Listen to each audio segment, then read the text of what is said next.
Hello and welcome to the Marketing Foundations podcast. Today I am joined by my co-host Nicholas Cormier, and we have our clients on here, Easy Modern Homes, joined by the founders Dennis Remish and John Kaiser. Awesome guys, welcome. Thank you so much for jumping on today. Yeah, thank you. Good afternoon. I'd love to hear a little bit about Easy Modern Homes. Where are you located? What do you do? Yeah, we're Easy Modern Homes. We're located right here in Pensacola, Florida, and we service the panhandle of Florida with spec homes as well as custom homes, as well as ADUs. Some people call them guest cottages in this area, but that's what we've been building here probably for about the last 6 years. Wow. Okay. So tell me about your guys' partnership. What prompted you guys to come together and build Easy Modern Homes? But I think it was always dabbled a little bit in the construction industry. And me and Dennis have known each other for right almost 15 years. And, we got together and we started doing a couple of different collaborations together, mostly some exterior and interior renovations. And then one thing led to another, and we developed the Easy Modern Homes and started building from the ground up. Okay. I'd love to ask one particular question. That would be, why do people pick Easy Modern Homes instead of like any other custom home builders or spec home builders in the area? What kind of separates you guys locally? I think we do business a little bit differently. We both come from different backgrounds, and being able to service everybody the way that we can, being a small boutique builder.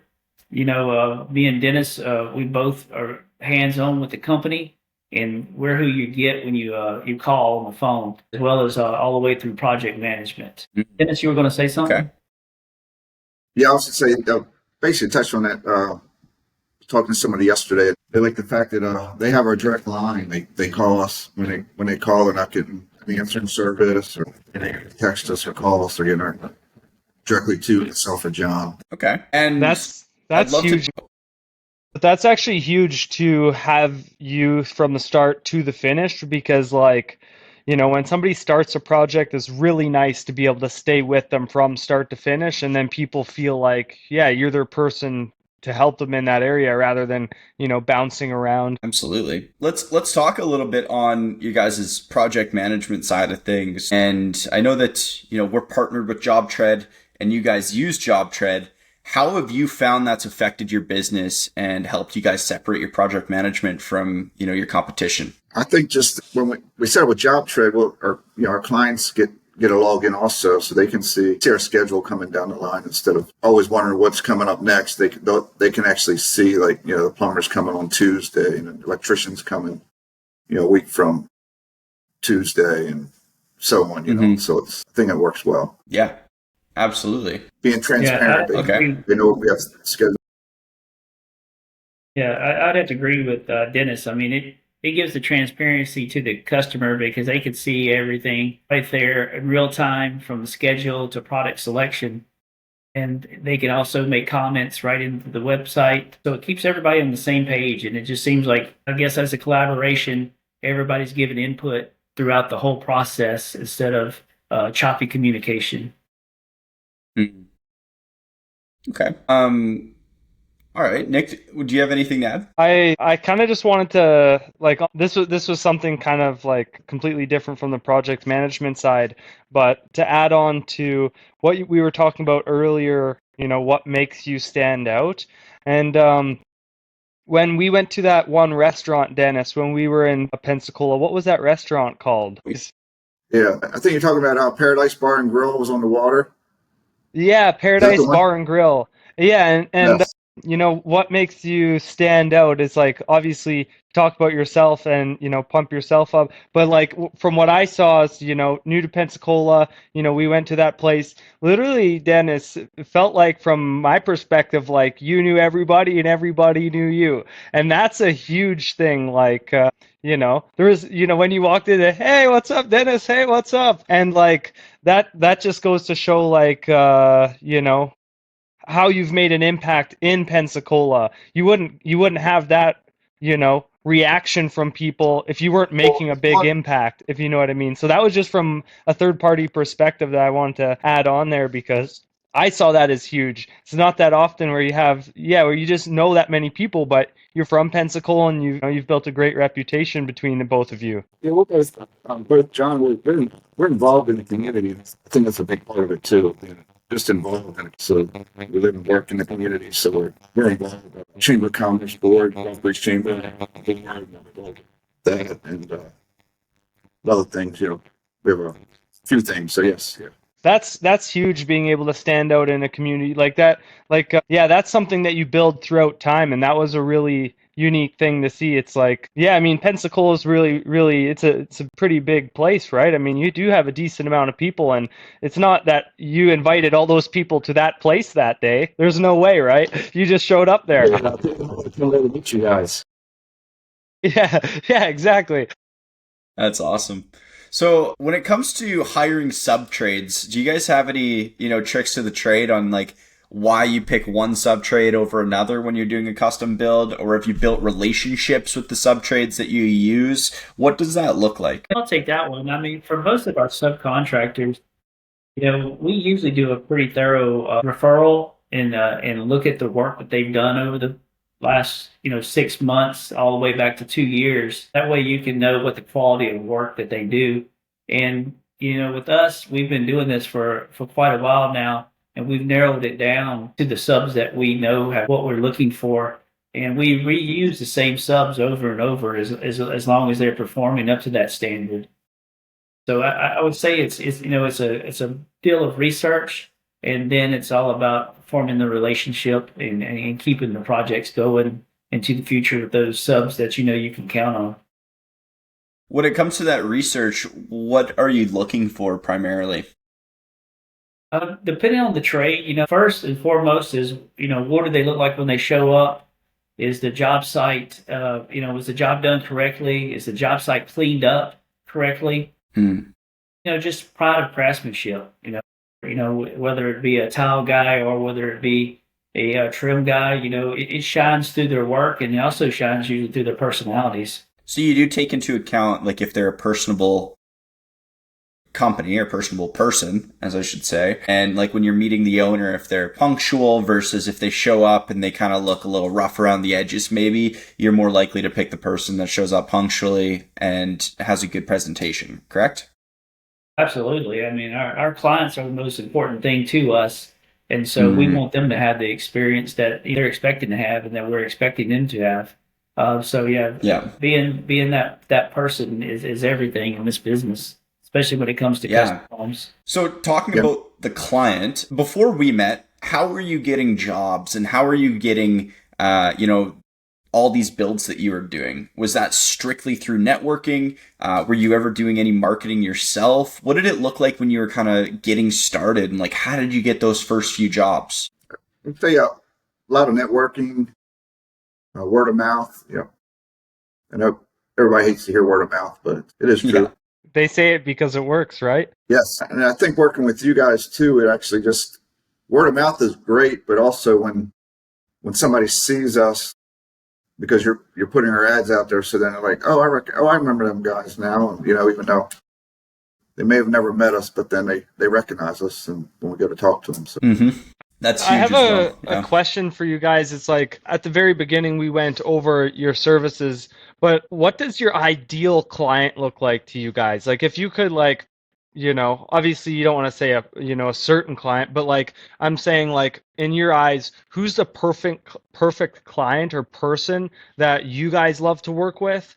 If that makes sense, if you could kind of like describe that person. Yeah, it's really nice, if you're working with a customer that already kind of has a vision in mind, and when it comes to that allows us to take what vision they have, and apply all the knowledge that we have, and it gives us a chance to maybe do something different, whether it be a different type of tile bathroom, some type of new technology where there's some automation for them. I really get into doing something different in each and every house that we haven't done before. So that's the kind of client I like, that it kind of expands the boundaries especially around some of the technology now, because, if you go to a trade show in the home building industry, I mean, you can find a million gadgets. It's just finding the right person that's a good fit for and that's a value for. And so when we find that perfect customer like that, I really get excited. And know you can probably talk to Dennis, and he's the same way on the tech stuff.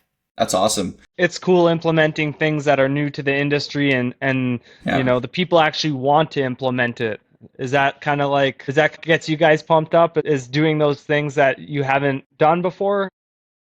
Yeah, absolutely. It's, Oh, yeah, it's like a new toy over every time. So do you find that most of this new technology at these trade shows that you're going to? Yes, and also some just research, and we're always looking for new technology, new ways. And I would say our vendors are really good about putting a lot of new technology in front of us as well. That's probably, a partner that a lot of people don't think about, but we're nothing without the suppliers that we have. We have probably about 15 different suppliers across the different trades, and that's who we depend on every day. And some of them are really good about bringing new technology or cost savings or whatever it may be for us.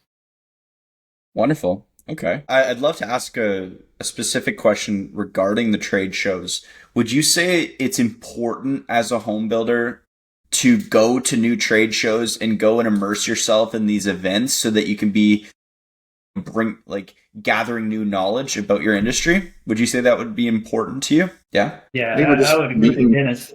I wish we had more time to do more of them, to be honest with you, because they're invaluable. Yeah. Can you expand on that a little more? Like, what kind of stuff do you learn at these, and why does it bring value to the company? There's such a variety. It's not just about the product, which, there's a lot of cool products out there, but, they have training. You can actually get continuing education hours, set through different trainings, and the trainings are also how we learn about some of the new products. And then software, that's where we've actually found the software that we use today is through a trade show. So if we never went, Wow. we would still be doing things the old-fashioned way. You guys actually met with JobTread at the trade show. Yes. Yeah, we met with JobTread, and there was actually a few other ones there, and JobTread really stood out to us. Even after coming back Love and that. interviewing with them. And Okay. Now I had a question about if you could give yourself advice 5 years ago. You step into a time machine and you get 30 seconds with the old Dennis and the old John. What would you tell yourself? man, that we should have started 10 years ago. Yeah. We have that conversation all the time that we wish we would have started, 10 years beforehand, because it's been something we've really enjoyed doing. I think you could ask both of us, and we'd both say it's been our favorite career choice so far. So you got to love what you do. Yeah, absolutely. Mm-hmm. That's one thing I did pick up when we did meet you guys in person, is that you seem both very passionate about what you do, and you also care about your customers. Like you're really good at building relationships, and it's not about the money. It's about helping people and building these long-lasting relationships with your clients and truly bringing their dreams to life. And I think that's a big differentiator in itself, where a lot of other builders are just chasing the money and they're chasing the next deal, and they don't necessarily care as much about the client. They're more worried about their bottom line, how much money they're going to make at the end of the day. Yeah, I would agree. And there's steps we take to building a house. Like we make sure it's dried in before we're putting insulation and drywall in, because as you know, Florida's very humid and a lot of rain. So we've been questioned on whether, like, why can't we get the drywall and make things move faster? But to save 2 weeks, not have the house dried in, but a storm comes through and wets all the insulation, and got to let it dry out, or you're going to cause about a musty smell. So it's kind of things to avoid that. There's a process we go through. Mm-hmm. Now, as you guys, I would say, you're seasoned home builders. How important is it to be marketing yourselves at this stage in the game to grow? I think it's very important. Yeah, I mean, before we've done everything through referrals, and that kind of kept us in a smaller, geographical as well as social circles. And now that we've kind of branched out, we're building in all the towns surrounding Pensacola. We're in Gulf Breeze, we're in Milton, Pace, Cantonment, over to Fort Walton Beach. So without doing that, we never would have started that. And that's really marketing, and it brought it to us very quickly as well. Mm-hmm. Nick, do you have anything? I guess so. The one thing that I was going to ask was obviously in business, like for every business, there's problems that appear. Like a subcontractor doesn't do what they say they're going to do, or, could be an employee or whatever the thing may be. What's been the biggest struggle that you guys have gone through that you solved and like overcame, if that makes sense? Like something that like built you guys like up and something that like, you beat adversity, if you will. Construction isn't always perfect. And in fact, I always tell all the subs, if all of them were perfect, I wouldn't have a job.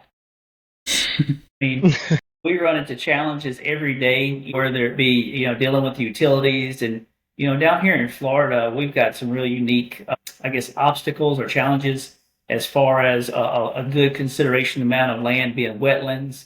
A lot of different places and lots and lands are in flood zones, but we also are always building to the next level of the hurricane.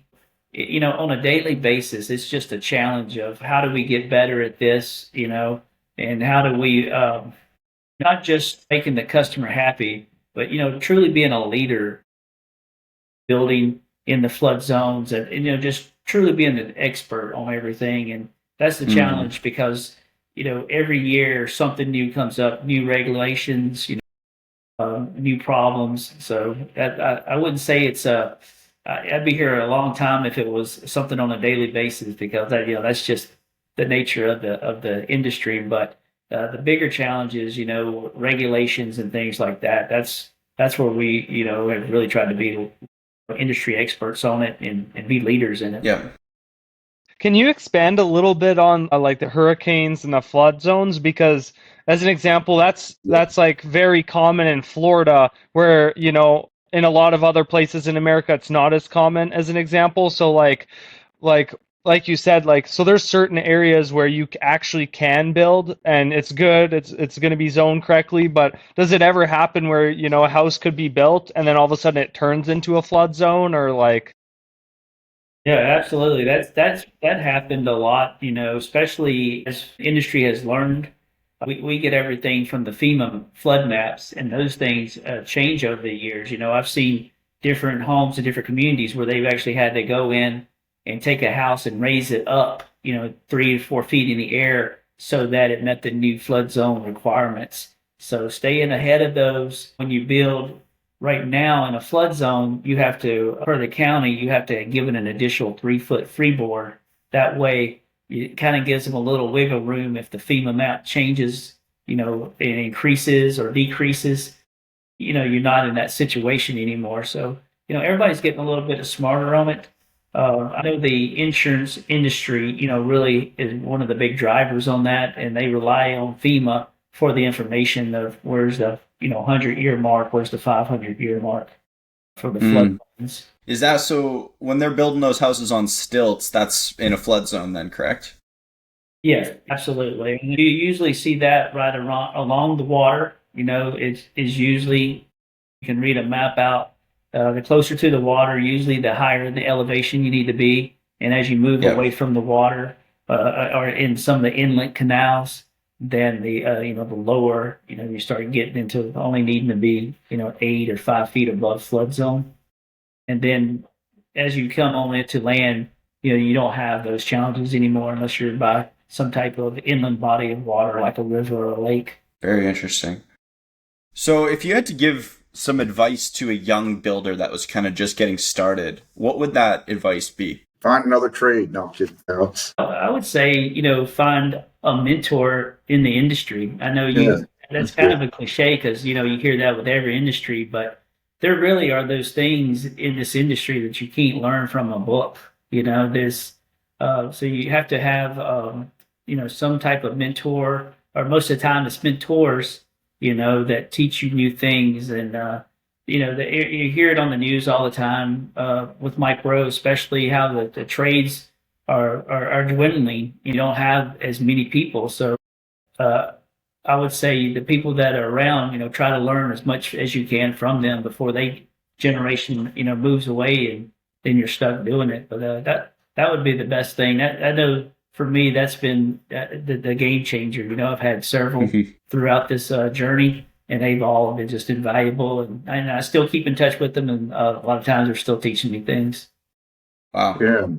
Get involved with the local home builders association. There's other, they have networking events once a month at least, and you get to talk with other people in the industry. That's probably huge. You can probably find good sub trades and like just find good people in the industry. Yeah. Every month that happens. So do you guys go every month? We try to, yes. Yeah. Yeah, and those chamber events are probably really valuable as well for you. Yes, yeah. Yeah. Okay. Yeah, well, Nick, do you have any last notes to add? Last questions? I guess my last question would be like, obviously the industry can be hard. And so a lot of the time it comes down to passion and mindset actually, because you're realistically dealing with people, you're dealing with sub trades, and so you got to manage people, and at the end of the day people would be the most unpredictable, and so in that way, what has shifted your guys' mindset, if that makes sense? Because oftentimes there is that mindset shift, and is there any shift that ever happened for you guys, or you guys have always been motivated and like really great at customer service, like, or was it the mentors that guided you both? I would say, my first career out of college was I was an Air Force officer, and I learned a lot of things, in those years doing that. And one of them was just trying to set an environment of excellence. And I mean, that's the thing that I've taken through all of this is, it was a very challenging job, right out of college. And, you learn to overcome things pretty quickly. So, that's the kind of mindset I use going into this. And I'm able to, I guess, keep churning every day and keep the motivation going. Love that. That's awesome. What about you, Dennis? Yeah, I agree. I think I said earlier, I worked for an architecture firm and for 14, 15 years. And I mean, back manual drafting before CAD was even out, and then got into the CAD. But just seeing what people, I guess, do to move on, I mean, do the jobs, it was a good experience. Awesome. Okay. So if anybody wants to get in touch with Easy Modern Homes, what's the best way to get a hold of you guys? Our website, easymodernhomes.com. Okay. Awesome. I really appreciate you guys hopping on here with us, Dennis and John. Yeah, it was great to have you guys as guests. And yeah, if anybody needs to get a hold or wants to get a hold of you guys, go check out their website. And yeah, if you enjoyed this episode, please like and subscribe.